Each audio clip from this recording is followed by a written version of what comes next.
Tomas Nosek will miss several months to start the season, and Brad Marchand discusses the lack of state income tax that helped him, Bennett, and Ekblad re-sign. All in today's Locked On Florida Panthers podcast.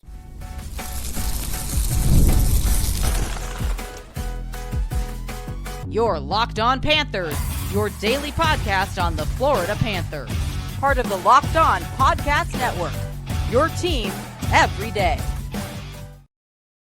And welcome into this Thursday, September 18th edition of the Locked On Florida Panthers podcast, part of the Locked On Podcast Network, where it is your team every day. Thank you for making the Locked On Florida Panthers podcast your first listen of the day. I'm Armando Velez from the Hockey News. You can follow me on X at MonoMan12. Follow the show anywhere you listen to podcasts and on YouTube. Subscribe so you get notified anytime the podcast drops. We are now at 2,000 subscribers, so thank you guys for coming back here and getting your daily Florida Panthers fix. Shout out to the everydayers out there. Today's episode is brought to you by FanDuel.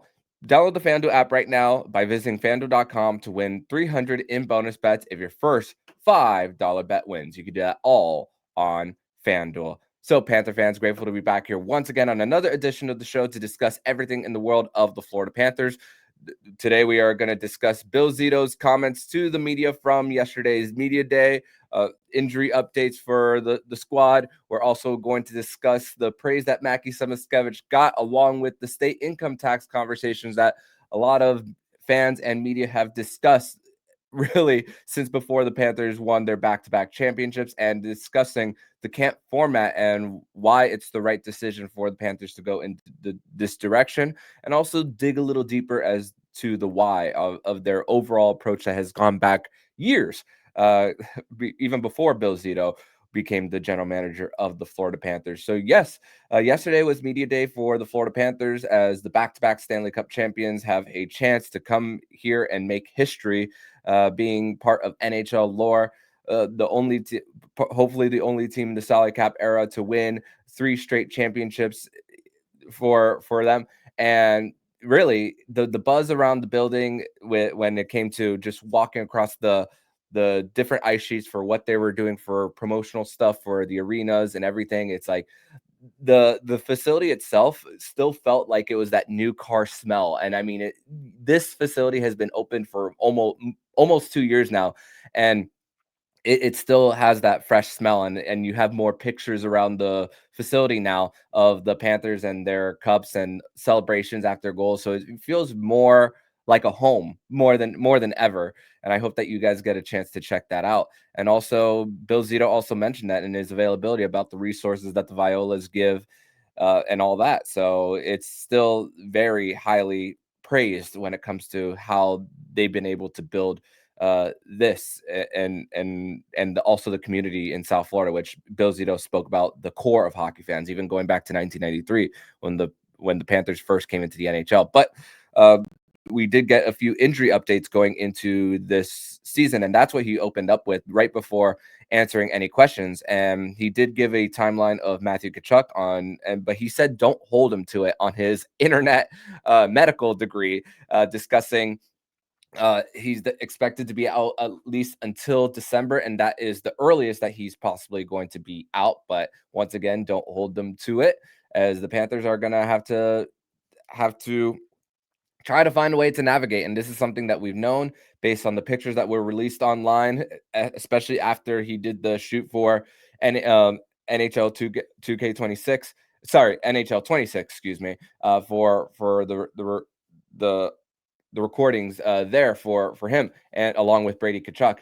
And we saw him in the crutches for Dmitry Kulikov's day with the cup, and he's gonna be out and rehabbing and trying to find a way to get back, not only for the Florida Panthers, but getting back to the Olympics as well. And also another added injury for the Florida Panthers coming into this season is something that we had not known until, actually, it's funny because I found out about this actually 45 minutes before Bill Zito took the microphone, because George Richards of Florida Hockey Now actually posted a story on his site discussing that Tomas Nosek will be out for a significant amount of time due to a lower body injury, a knee injury specifically.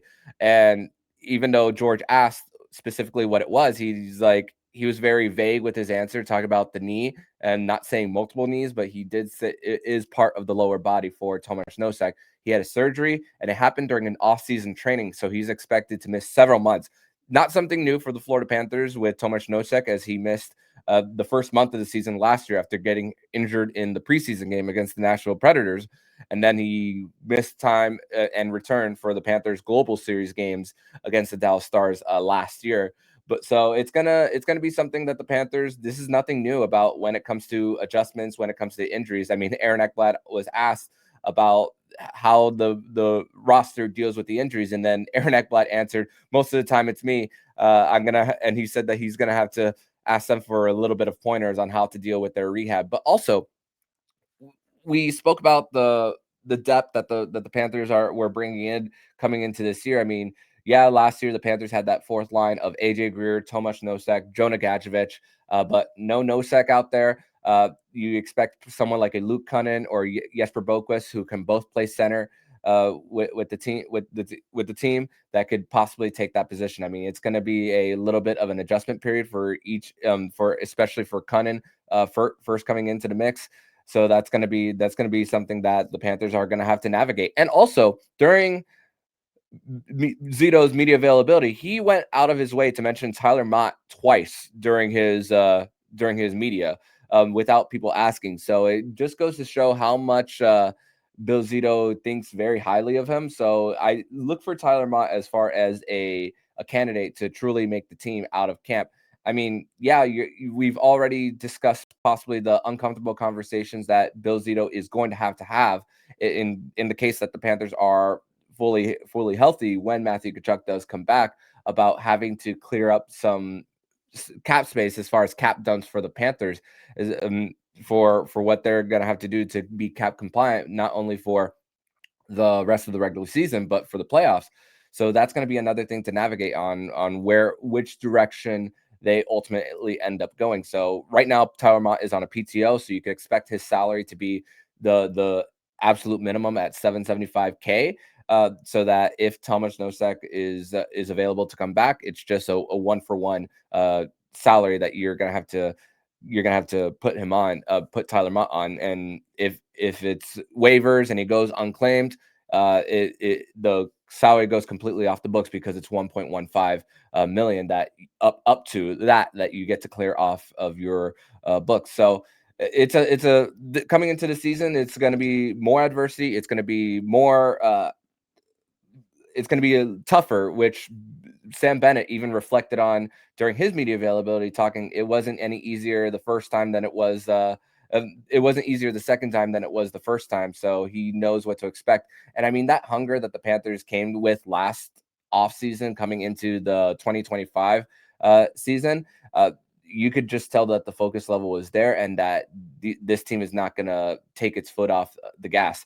Bill Zito spoke about how the team is humble and hungry. So, and you kind of get that when it comes to just the overall tone that this team sets in this franchise, and spoke about consistently being prepared. And also, Bill Zito went out of his way also to mention Patrick Hornquist and his preparation and teaching the other guys. And I mean, listen, I know Patrick Hornquist didn't win the cup with the Panthers ultimately, but that was the very first transaction that he made, and it was a very impactful transaction. And Hornquist still being with the franchise. I mean, I actually walked by Patrick Hornquist during the last day of the prospect showcase. So just goes to show how much more involved that he is in. Also, I walked by Rick Dudley as well during the last day of that. So you see just how the commitment and how up and down how well these guys are when it comes to just being focused on one thing and one thing only, and trying to get better every day. And even Barkov spoke about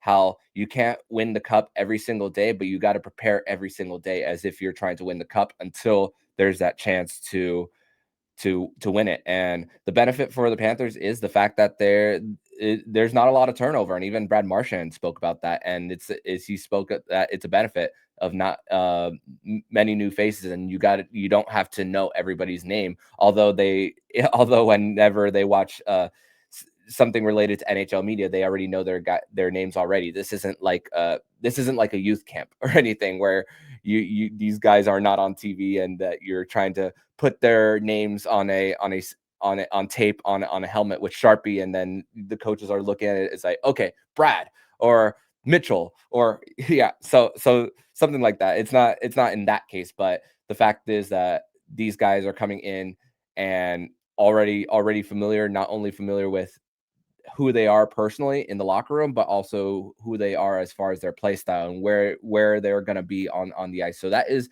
also a great thing there. But also Bill Zito, before we transition, he spoke about the what the other guys, the front office guys who moved on from the Panthers, as in Bryce Holweg, Sean Thornton, Matthew Caldwell. And he spoke about them moving on, and he spoke about winning brings opportunities. And the fact is that when you win, you get other chances and you get promoted, and that how he's happy for those guys, and that the cure is for those guys moving on, in order to keep on the culture, is to consistently win. And that is the message that Bill Zito is trying to send to his, not only his team, but the fan base here. But we're going to transition over to segment number 2, where we are going to discuss the praise that Mackie Samoskevich got, and Brad Marchand opening up about his ability to re-sign, along with Aaron Ekblad and Sam Bennett. We're going to discuss that more next here on the Locked On Florida Panthers podcast. Today's episode is brought to you by FanDuel, and the NFL season is here, and FanDuel is making sure you're ready for kickoff with a can't-miss offer. Right now, new customers can bet $5, and if your bet wins, you will get 300 in bonus bets to use across the app. I love using FanDuel, and it fits however I like to bet. Player props, building the same-game parlay, or even jumping in live as the action unfolds. Right now, for Thursday Night Football, the Miami Dolphins are a 12.5-point underdog going into Orchard Park, New York, to face the Buffalo Bills. Will this be the end of the Mike McDaniel era in South Florida for the Miami Dolphins? It's a big game for them tonight, and it makes the game more exciting, whether you're watching your team or just keeping an eye on your fantasy lineup. It's quick, easy, and the best way to add a little more energy to Sundays. So are you ready to play? Download the FanDuel app right now by visiting FanDuel.com to get started. That's FanDuel.com to place your first $5 bet. Segment 2 here on this Thursday, September 18th edition of the Locked On Florida Panthers podcast. Thank you once again for making the Locked On Florida Panthers podcast your first listen of the day here on a Thursday. And continuing on the conversation on Media Day, which we are going to do parts of it today. We are going to do parts of it tomorrow. We're not going to go individually one by one. We're going to just choose snippets from guys and discussing one topic overall for at least today's show. But a lot of we spoke about the player who's expected to take the biggest jump. And obviously when a guy who is a first round pick in Mackie Samoskevich hasn't really broken through yet in the NHL, and also played a pretty great season in the AHL in 2024, and played over 70 games, only missed the 2 games because he was a paper transaction for the Panthers. And he did deal with an injury prior to the Four Nations break. It was an injury prior to it, and an injury shortly after that Mackie Samoskevich dealt with last season. So it was the expectation that he was going to take the biggest jump for the Panthers, based on the fact that he's still kind of a spring chicken for the Panthers coming into this year. And yeah, like we mentioned yesterday, a lot of time has passed. So when it comes to Jonathan Huberdeau moving on from the Panthers, so yeah, you see number 11 there for the Panthers, and yes, it's Mackie Samoskevich, not Jonathan Huberdeau. And also the guys gave a lot of praise to him.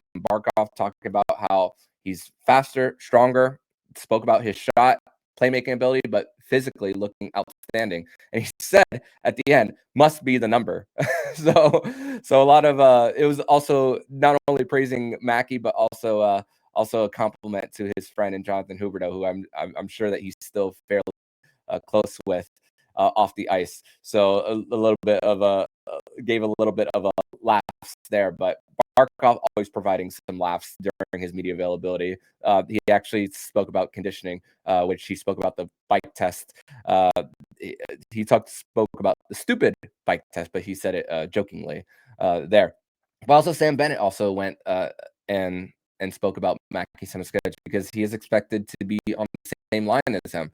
And Sam Bennett spoke about how he looks good. Once he realizes how great he can be, it's gonna make him that much of a player. And also, not necessarily hesitated to discuss his ceiling, but he seemed a little stumped when it comes to discussing what it could be, and stumbled on his words a little bit there when it came to trying to get the words out for what he believes that he could, the level that he could get to.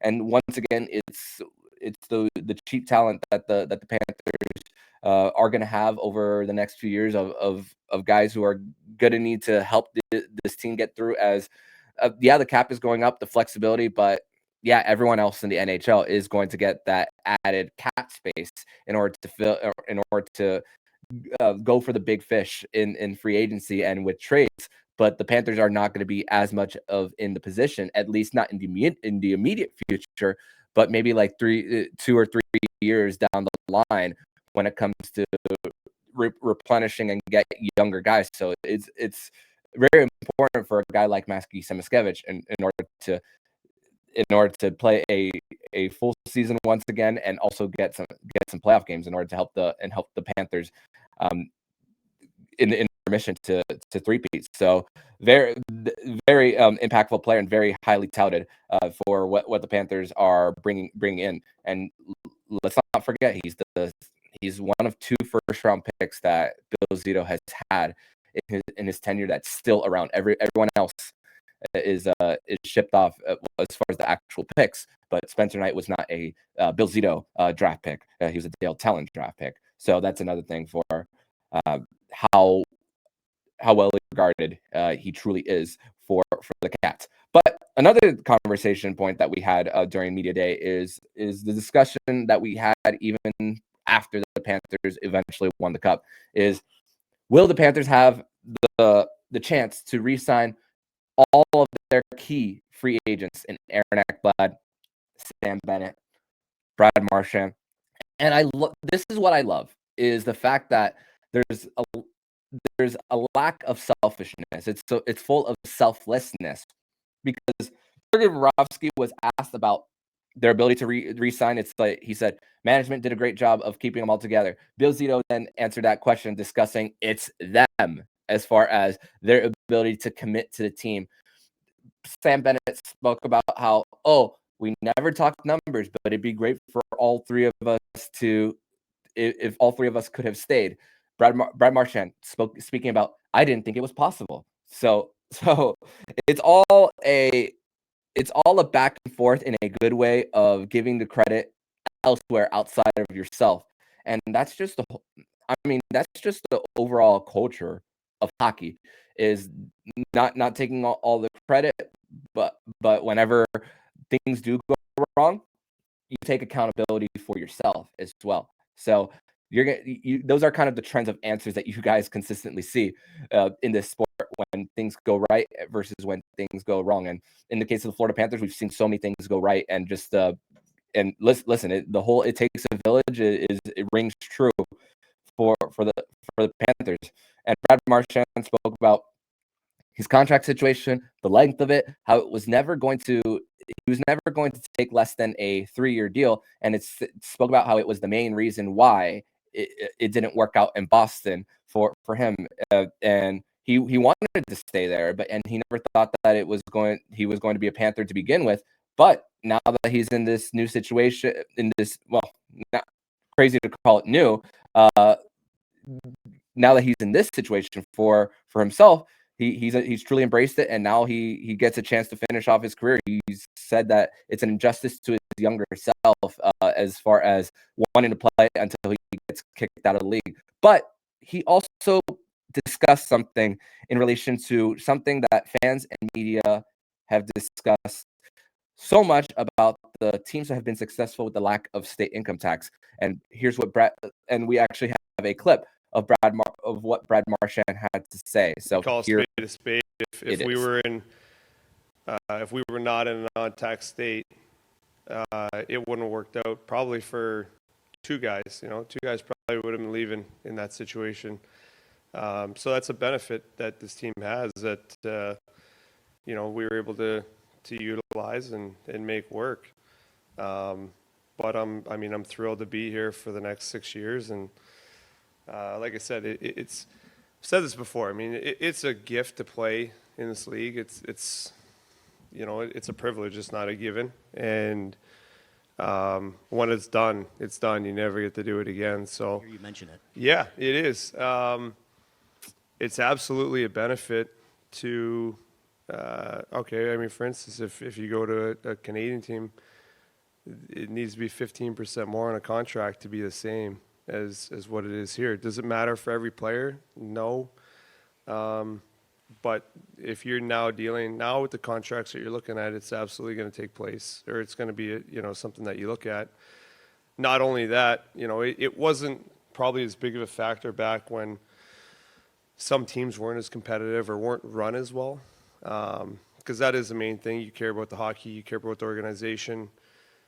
So you're not going to walk into a non-tax state if the team's not run well or if they're a bad team, but that's just not the case anymore. These teams, non-tax state teams, are some of the best run teams in the league. So they're the teams you want to play for just because of the ownership and the management and how they approach the day-to-day game. You want to be part of that, and they're all contending teams now. So when you look at the teams that you want to play for, they're great organizations now. They're great.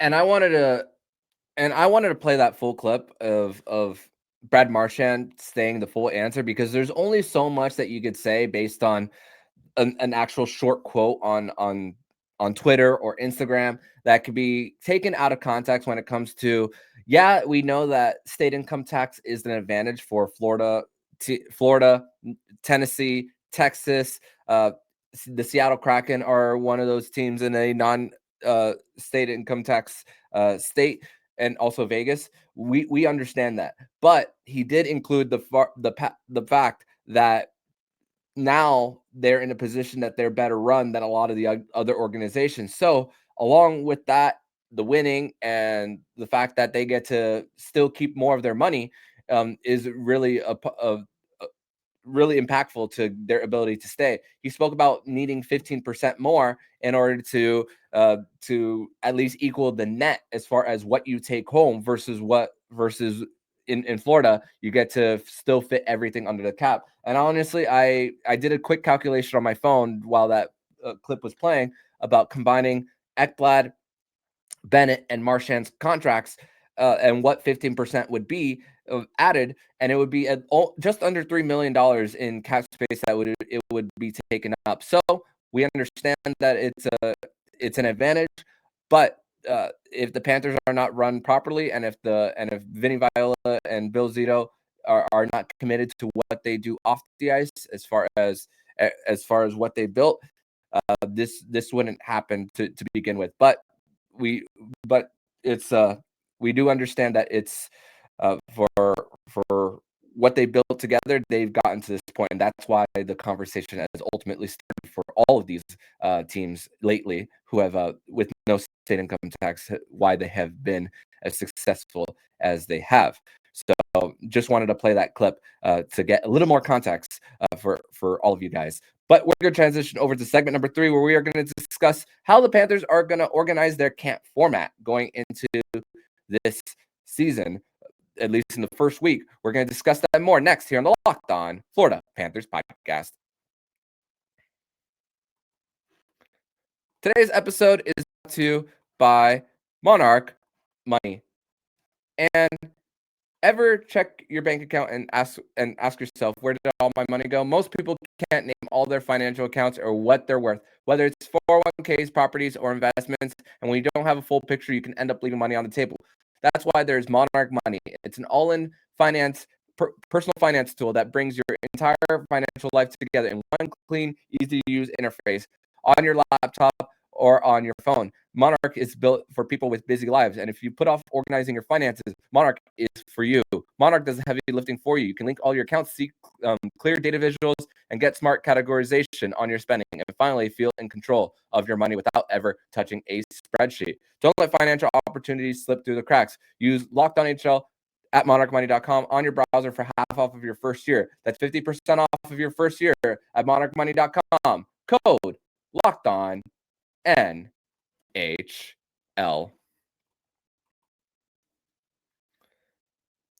third and final segment here on this Thursday, September 18th edition of the Locked On Florida Panthers podcast. Thank you once again for making Locked On Florida Panthers podcast your first listen of the day here on a Thursday. And we are 19 days away from opening night for the Florida Panthers when they take on the Chicago Blackhawks at 5 p.m. from Amerant Bank Arena, as we will see another banner rise for the Cats.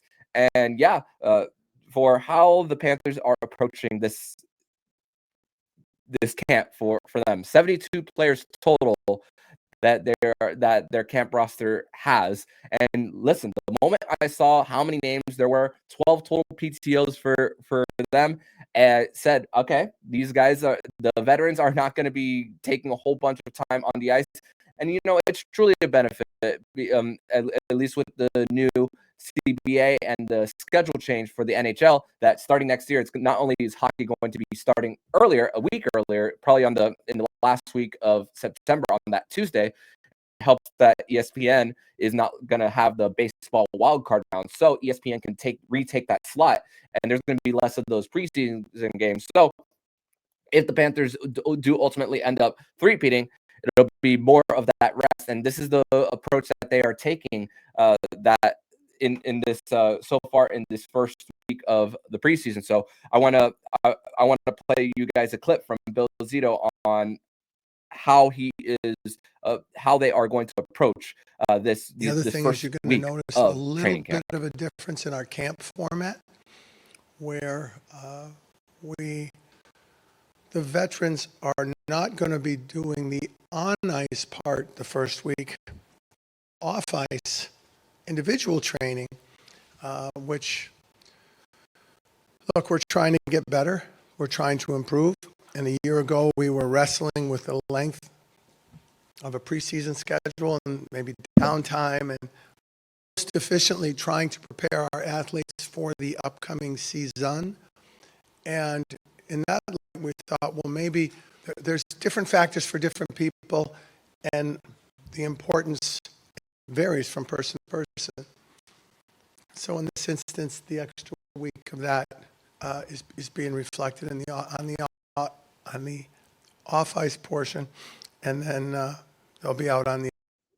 Yeah, and the thing that I like about that is they are still trying to be in the conditioning that is proper in order to get these guys ready for this season. But it's also one thing that he didn't mention is something that I'll mention here is trusting the science and the sports science that when it comes to recovery, when it comes to flying out, and this is something that has been spoken about at least for a while on how they handle the off days, and also discussing goalie off days as well. I mean, we'll talk about Sergei Bobrovsky tomorrow, but just to have a discussion point here, him trusting his goaltending coach on the psychology on how when it comes to the rest, when you are feeling the adrenaline throughout the season, because you're constantly on the go from one game to the next, and then sometimes if you don't force yourself in order to get the rest, your body is going to tell you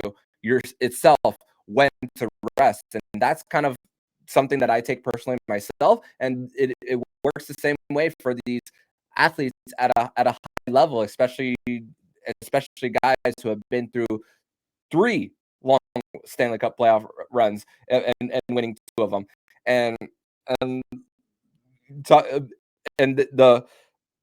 Ekblad spoke about how training camp can be a little monotonous, and the fact that Paul Maurice pushes the guys through. He's very thankful that these guys are given the week off, but it doesn't mean that they're not going to go hard on their off ice conditioning. Who knows what they're going to do? They didn't actually reveal the off ice stuff that they're going to be doing. Is it going to be aerobics? Is it going to be what it's going to be? I can't tell you with certainty of what I know, what I think it's going to be. And you're going to have to deal with different portions of the season, the dog days, and also but actually last year they dealt with the 4 nations. This year they're going to deal with the Olympics.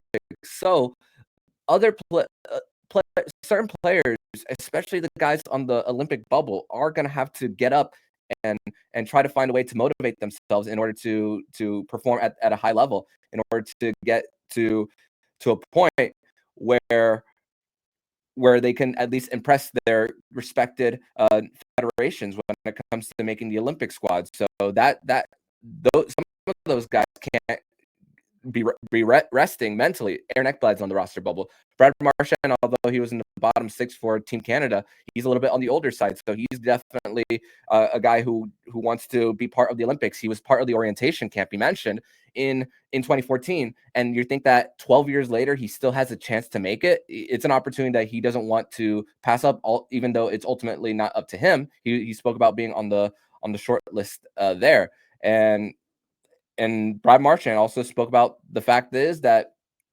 the Panthers are in a unique situation, having the targets on their back when there might be days that they might not be getting up at their best from one game to the next on a West Coast trip, because we've seen especially the Panthers going into Western Canada and pulling 2 consecutive duds and 2 consecutive seasons over there, especially in Vancouver, where it's been a house of horrors the last few years. So the Panthers are going to have to find a way to get themselves up and going day in and day out. So that's another thing about how much this rest is important in this first week, to at least get them ready for the rest of the regular season. And yeah, that's definitely going to be a factor for the Panthers here. So the training camp begins today, 1 p.m. at the Baptist Health Iceplex. You're going to see mostly the guys who are going to be battling for AHL spots. So it's technically a Charlotte Checkers training camp for the first week. So it's open to the public today, tomorrow, and Saturday. The fans get to watch both sessions of practices in there. So the first on ice portion is at 1 p.m. The second on ice portion is at 3:30 p.m. And then the media will get to talk to Paul Maurice after the practice, just to get his overall mindset. He didn't talk with the media yesterday. We didn't also get to a chance to talk to guys like Jeff Petrie or Luke Cunningham, but the veterans will be at least around the facility. They're not going to be away from it. So when we do get that chance to converse with those guys, we will bring it to you guys on what they have to say on just how their approach is coming into a new situation for the Florida Panthers, as they are trying to help this team make history. So I'm very excited about that. And yes, once again, 19 days from opening night. And I hope you guys are excited, because I'm very excited. Once again, that hockey is back, and the team in South Florida that brings fans the most joy. You get to watch something enjoyable here and get the result of winning. That's ultimately what we, the fans, want here. But that's going to do it for today's edition of the Locked On Florida Panthers podcast. Make sure to come back tomorrow for another edition of the show. We are going to talk about Aaron Ekblad and his mindset going into a contract year, Sergei Bobrovsky and his relationship with Daniil Tarasov, and more. So come back on tomorrow's show. But in the meantime, if you like what you're hearing, please subscribe to the podcast to be notified every single time the Locked On Florida Panthers podcast jumps into your podcast feed. Don't forget to also subscribe to the other shows on the Locked On NHL network, including Locked On NHL, Locked On Fantasy Hockey with Flip Livingstone and Stu Roden, and Locked On NHL Prospects. Thank you once again for making the Locked On Florida Panthers podcast your first listen of the day. So I'm Armando Velez, signing off. And you've been listening to the Locked On Florida Panthers podcast, part of the Locked On Podcast Network. Where's your team